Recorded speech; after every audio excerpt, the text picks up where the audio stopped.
ये कहानी है फ्यूचर की, यानी 2067 की, जहां पर हमें जमीन दिखाई जाती है जो क्लाइमेट चेंज की वजह से मुकम्मल तौर पर तबाह हो चुकी है और ऑक्सीजन की कमी की वजह से लोग मर रहे हैं। अब पूरी दुनिया में ऑस्ट्रेलिया ही वो वाहिद जगह रह गई है जहां लोग आर्टिफिशियल ऑक्सीजन बनाने में कामयाब हो गए। इस ऑक्सीजन की वजह से लोग बीमारी का शिकार हो जाते हैं। इसके बाद हम इस फिल्म के मेन कैरेक्टर को देखते हैं जिसकी बीवी बहुत बीमार थी और इसका नाम इथन है। इथन अपनी बीवी को अच्छी क्वालिटी की ऑक्सीजन देने के लिए बहुत मेहनत कर रहा था। इसके बाद हमने देखा कि रजीना इथन को अपने ऑफिस में बुलाती है और इससे बताती है कि अगर ये बीमारी इसी तरह फैलती रही तो जल्द ही पूरी दुनिया खत्म हो जाएगी और सिर्फ तुम ही इस दुनिया को बचा सकते हो। रजीना इथन को एक लैब में लेकर जाती है। इसके साथ इसका दोस्त भी था और लैब में जाने के बाद इथन को एक टाइम मशीन दिखाई जाती है और इथन को बताया जाता है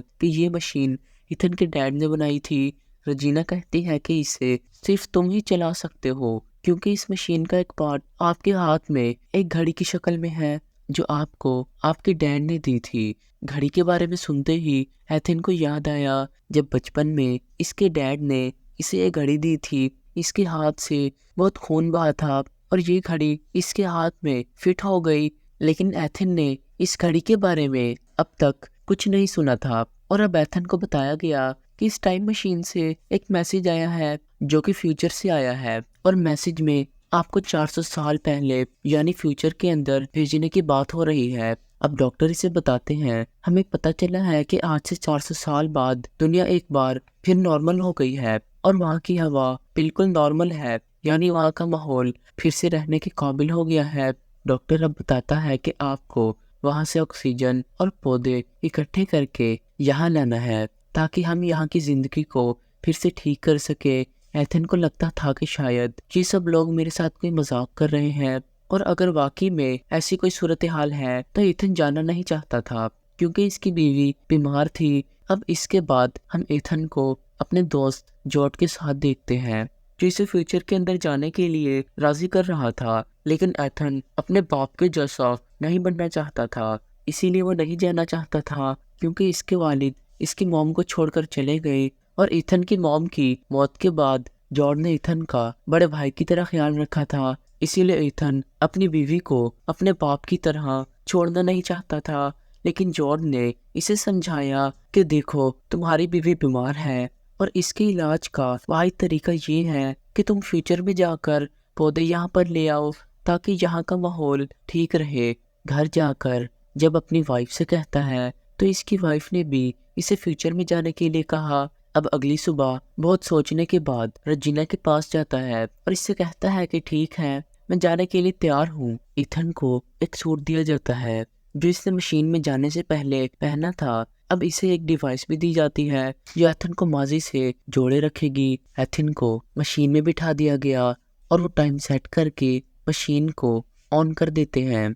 यहाँ लैब में मशीन चलने के बाद एक रेडियो वेब में धमाका होता है और अब आखिरकार आसमान से होते हुए एक नामालूम जंगल में गिरता है। इथन के सूट में आग लग जाती है और वो इसे उतार देता है और इस सब के बाद वो अपने इर्द गिर्द नजर दौड़ाता है और आगे बढ़ने पर इसे एक कंकाल नजर आया और जब वो इस कंकाल के लिबास पर नाम देखता है तो वो डर जाता है क्योंकि ये कंकाल इसी का था।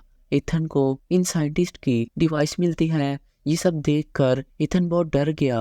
कंकाल के हाथ में भी इथन की तरह की घड़ी थी, लेकिन यहाँ फर्क सिर्फ लाइट का था। ये चीज इसे कुछ उलझन में डाल देती है। फिर यहाँ रात हो जाती है और रात गुजारने के लिए वो आग लगाता है और कुछ बेरों को खा लेता है, लेकिन ये जहरीले थे इसीलिए इथन की तबीयत खराब हो गई और इथन बेहोश हो जाता है। जब इथन होश में आया तो इसका दोस्त जॉर्ज भी वहां पर था। जब इथन और जॉर्ज आगे बढ़े तो उन्होंने एक डोर देखा और अब इथन का कंकाल उन्होंने डोर के सामने देखा। अब इसी वक्त वहां से स्कैनर निकलता है और इथन की आंख को स्कैन करने के बाद एक गेट वहां पर खुलता है और अंदर जाने के बाद उन्हें पता चला कि ये वही लैब है जहां से उन्होंने इब्तदा की थी, जिसके जरिए वो अपने वक्त में वापस जा सकते हैं। लेकिन इसे टाइम मशीन के ऊपर एक टाइमर नजर आया जिससे इसे पता चला इसके इनएक्टिव होने के 4 घंटे के बाद ये खुद खत्म हो जाएगी। यहाँ ईथन ने एक होलोग्राम को तब्दील किया जहाँ इसके डैड इस प्रोजेक्ट के बारे में डिटेल बताई थी, जिसके मुताबिक इनको जल्दी से अपना काम करना था और ऑक्सीजन और पौधों को जमा करना था। लेकिन जब वो देखते हैं कि ऑक्सीजन कलेक्टर मशीन खराब है तो वो दोनों बहुत परेशान हो गए, और जब वो वहां से निकले तो उन्होंने पूरा शहर देखा जो प्लांट से ढका हुआ था, और कई जगहों पर इन्होंने इंसानी ढांचे देखे। इथन मुस्तकबिल में अपने घर में गया और अपनी बीवी के कंकाल को देखकर बहुत ज्यादा परेशान हो गया, और मुस्तकबिल में एथन को मिलने वाली डिवाइस की रिकॉर्डिंग देखता है तो इसे मालूम होता है कि जॉर्ड ही इसे गोली मार देगा, और जॉर्ड भी इसकी रिकॉर्डिंग सुन लेता है और दरअसल इसे गोली मारने के लिए बंदूक निकालता है। लेकिन एथन ने इसे किसी तरह रोका और अब वो लैब में वापस आ गए जहां इनके पास सिर्फ 37 मिनट का वक्त था, जबकि ईथन अपने कंकाल को दोबारा देखने के लिए लैब से बाहर गया कि जॉर्ड को रोकने के बाद इसका कंकाल इसी जगह पर है, जिसकी वजह से वो समझता है कि इसका मुस्तकबिल अभी तक नहीं बदला।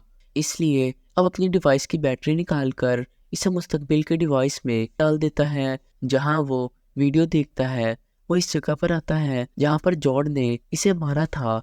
अब जॉर्ड इसे समझाता है कि हमारे पास वैसे भी ज्यादा टाइम नहीं है, इसीलिए हमें पहले ही टाइम मशीन में घुसकर माजी की तरफ जाना चाहिए। लेकिन वो इसकी बात नहीं मानता और इसे कमरे में बंद कर देता है और लैब में आता है और अपने वालिद की होलोग्राम शुरू कर देता है। अब इस होलोग्राम में अपनी बनाई हुई टाइम मशीन से इंसानों को बचाना चाहते थे, लेकिन रजीना इस मशीन को अपने काम के लिए इस्तेमाल करना चाहती थी कि रजीना अपने मकसद में कामयाब नहीं हो सकती थी। एथन के डैड ने मशीन को एथन के डीएनए के साथ जोड़ दिया। यही वजह थी कि जब इसने घड़ी पहनी तो एथन के हाथ से खून निकल आया, लेकिन रजीना हार मानने वाली नहीं थी। लिहाजा जॉर्ड के साथ मिलकर एथन के डैड को मार डाला कि जिस आदमी को वो अपना भाई समझता था उसने इसके साथ धोखा किया। एथन नहीं चाहता था कि रजीना अपने मकसद में कामयाब हो जाए।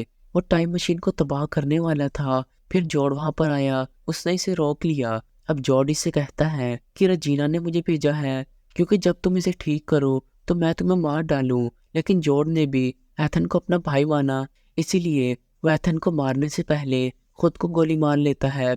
और अब एथन अपने डैड के मकसद को पूरा करने के लिए काम करता है।